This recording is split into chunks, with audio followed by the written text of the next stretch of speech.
प्रधानमंत्री नरेंद्र मोदी 11 साल में पहली बार नागपुर स्थित आरएसएस मुख्यालय पहुंचे। यहां के स्मृति मंदिर में उन्होंने आरएसएस के संस्थापकों को श्रद्धांजलि दी। इस दौरान संघ प्रमुख मोहन भागवत भी उनके साथ रहे। प्रधानमंत्री नरेंद्र मोदी आज सुबह करीब 9 बजे नागपुर पहुंचे।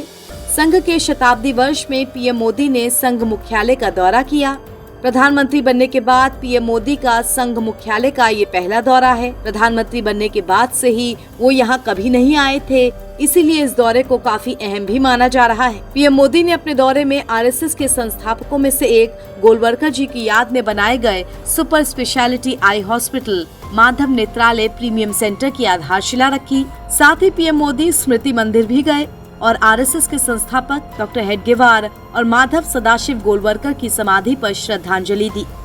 इसके बाद नागपुर की दीक्षा भूमि भी वो गए, जहां 1956 में बाबा साहेब अम्बेडकर ने हजारों अनुयायियों के साथ बौद्ध धर्म अपनाया था। यहां पीएम मोदी ने डॉक्टर भीमराव अम्बेडकर को श्रद्धांजलि अर्पित की। राष्ट्र यज्ञ के इस पावन अनुष्ठान में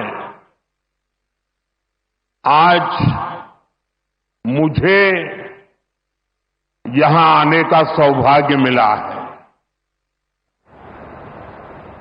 आज चैत्र शुक्ल प्रतिपदा का ये दिन बहुत विशेष है।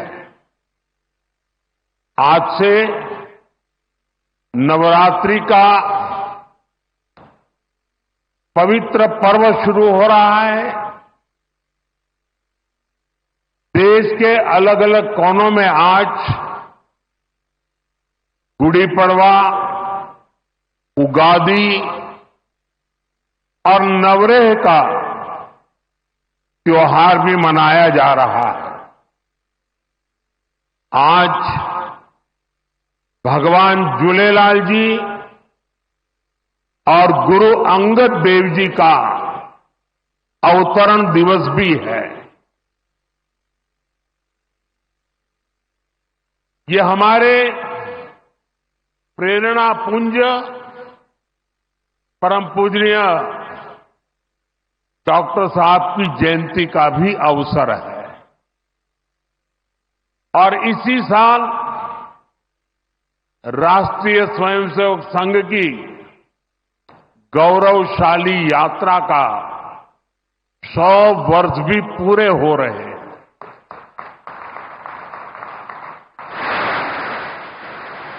आज इस अवसर पर मुझे स्मृति मंदिर जाकर पूज्य डॉक्टर साहब और पूज्य गुरुजी को श्रद्धांजलि अर्पित करने का सौभाग्य मिला। साथियों, इसी कालखंड में हमने हमारे संविधान के 75 वर्ष का उत्सव भी मनाया है। अगले ही महीने संविधान निर्माता बाबा साहब आम्बेडकर जी की जयंती भी है। आज मैंने दीक्षा भूमि पर बाबा साहब को नमन किया है, उनका आशीर्वाद लिया है। मैं इन विभूतियों को नमन करते हुए देशवासियों को नवरात्रि और सभी पर्वों की बहुत बहुत बधाई देता हूं।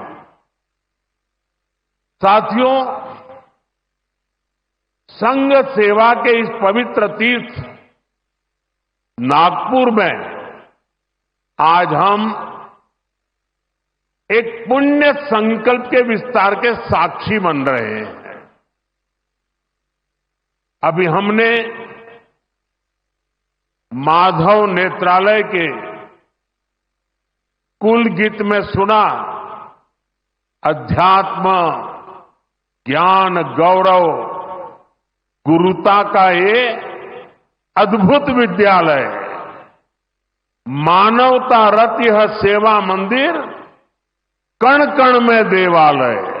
राष्ट्रीय स्वयंसेवक संघ भारत की अमर संस्कृति का आधुनिक अक्षय वट है।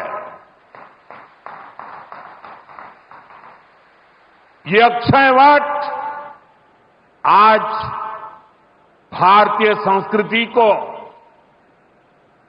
हमारे राष्ट्र की चेतना को निरंतर ऊर्जावान बना रहा है। साथियों, आज जब हम माधव नेत्रालय के नए परिसर का काम शुरू कर रहे हैं तो दृष्टि की बात स्वाभाविक है। हमारे जीवन में दृष्टि ही हमें दिशा देती है। इसलिए वेदों में भी कामना की गई है, पश्चिम शरदः शतम, अर्थात हम 100 वर्ष तक देखें। ये दृष्टि आंखों की यानी बाह्य दृष्टि भी होनी चाहिए और अंतःदृष्टि भी होनी चाहिए। जब अंतःदृष्टि की बात करते हैं तो विदर्भ के महान संत श्री गुलाबराव महाराज जी का स्मरण भी होना स्वाभाविक है। उन्हें प्रज्ञाचक्षु कहा जाता था। बहुत कम आयु में ही उनको आंखों से दिखाई देना बंद हो गया, लेकिन फिर भी उन्होंने अनेकों पुस्तकें लिखी थी। और अब कोई भी पूछ सकता है कि जब आंखों से दिखाई नहीं देता है तो उसके बावजूद भी कोई इतने ग्रंथ कैसे लिख सकता था? इसका उत्तर ये है कि उनके पास भले ही नेत्र नहीं थे, लेकिन दृष्टि थी। ये दृष्टि बोध से आती है, विवेक से प्रकट होती है। ये दृष्टि व्यक्ति के साथ ही समाज की को भी बहुत शक्ति देती है। हमारा राष्ट्रीय स्वयंसेवक संघ भी एक ऐसा संस्कार यज्ञ है जो अंतःदृष्टि और बाह्य दृष्टि दोनों के लिए काम कर रहा है। बाह्य दृष्टि के रूप में हम माधव नेत्रालय को देखते हैं और अंतर्दृष्टि ने संघ को सेवा का पर्याय बना दिया है। साथियों, हमारे यहां कहा गया है, परोपकाराय फलन्ति वृक्षाः, परोपकाराय वहन्ति नद्यः, परोपकाराय दुहन्ति गावः, परोपकारार्थमिदं शरीरम। हमारा शरीर परोपकार के लिए ही है, सेवा के लिए ही है। और जब ये सेवा संस्कारों में आ जाती है तो सेवा ही साधना बन जाती है। यही साधना तो हर एक स्वयंसेवक के जीवन की प्राणवायु होती है। ये सेवा संस्कार, ये साधना, ये प्राणवायु पीढ़ी दर पीढ़ी हर स्वयंसेवक को तप तपस्या के लिए प्रेरित कर रही है।